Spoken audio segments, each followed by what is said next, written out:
Hey, what's going on, everybody? Y'all know who it is, it's JJ. You know we back at it.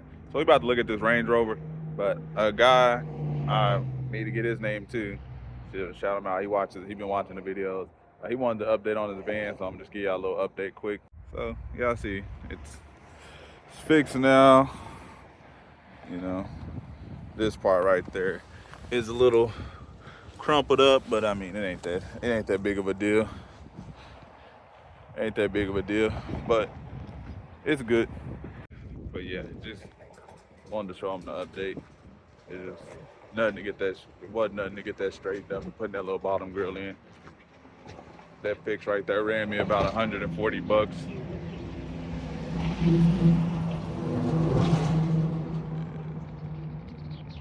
So I'm about to go check out this Range Rover. Got my little scan tool. This is my little one that I just carry around. I got another one as well. This one. So I need to get me a scan tool collab or something. Need to get me a scan tool collab. But this is a 2010.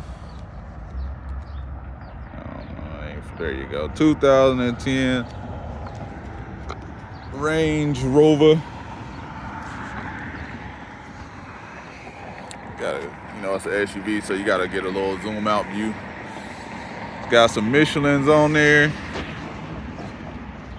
I didn't see the crack in the windshield when I bought it, but I bought it on no reserve. But it does have a crack in the windshield. We'll get that replaced, and also you can see like right there, like all of that starting to. So definitely gonna need a new windshield. But it's got Michelins all around, so they got some Michelins. Little rip on the driver's seat. Little rip. No rips on the passenger. Range Rover has 173K.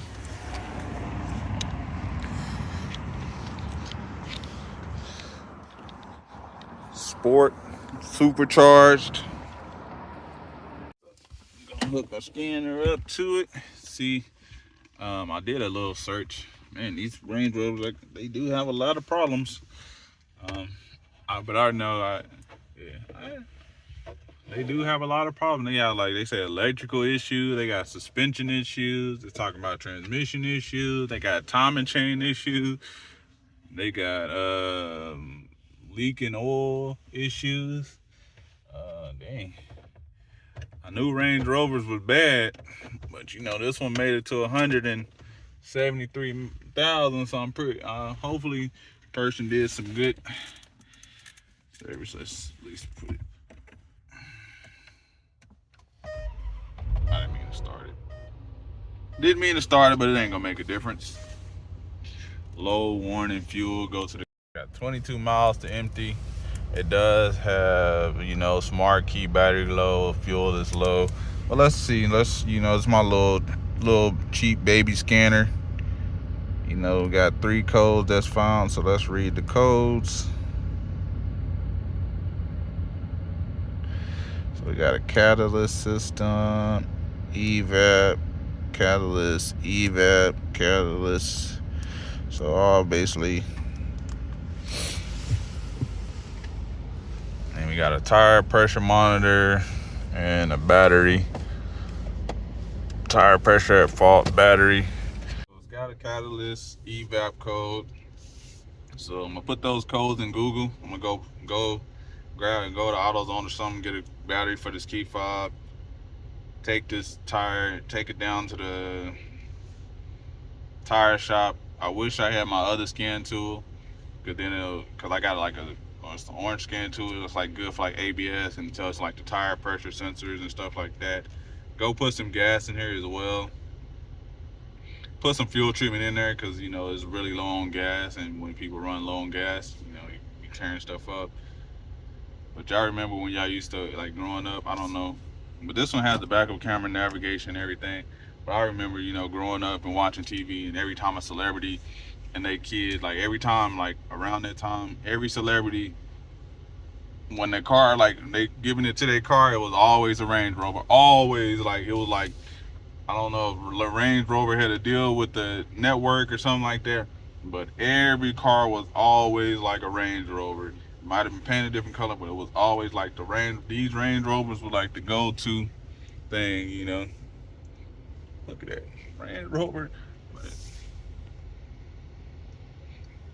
But yeah, I did look at these Range Rovers too. They say hey, they have a lot of problems. So luckily, this one only has the catalyst and EVAP. So hopefully, you know, change out some O2 sensors and maybe see if it's some vacuum leaks or maybe like a purge valve, something. Maybe this is just simple fix. It doesn't seem like it's running like crazy or anything like that. So if I could just change those and put a windshield in there and move this on, I'll probably save it till tax time, because maybe somebody grew up like me and they watched a lot of videos and maybe they wanted the Range Rover, you know, because everybody watched it and wanted the Range Rover. Like, man, they got a Range Rover.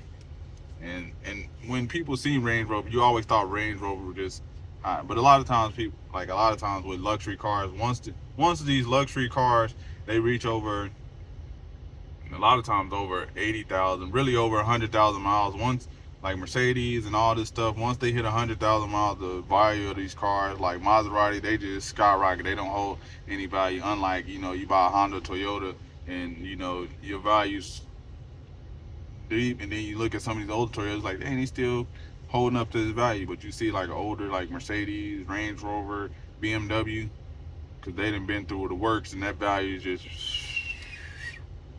down through there. But it's a nice looking vehicle. But we're gonna go out here and do one last walk around. Y'all let me know.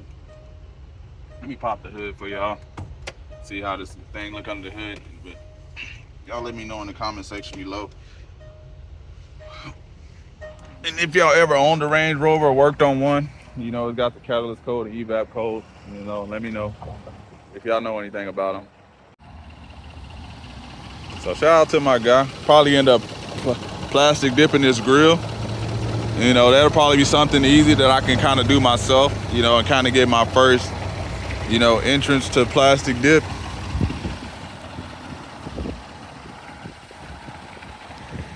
You know, plastic dip that grill, be something easy that I can start off with.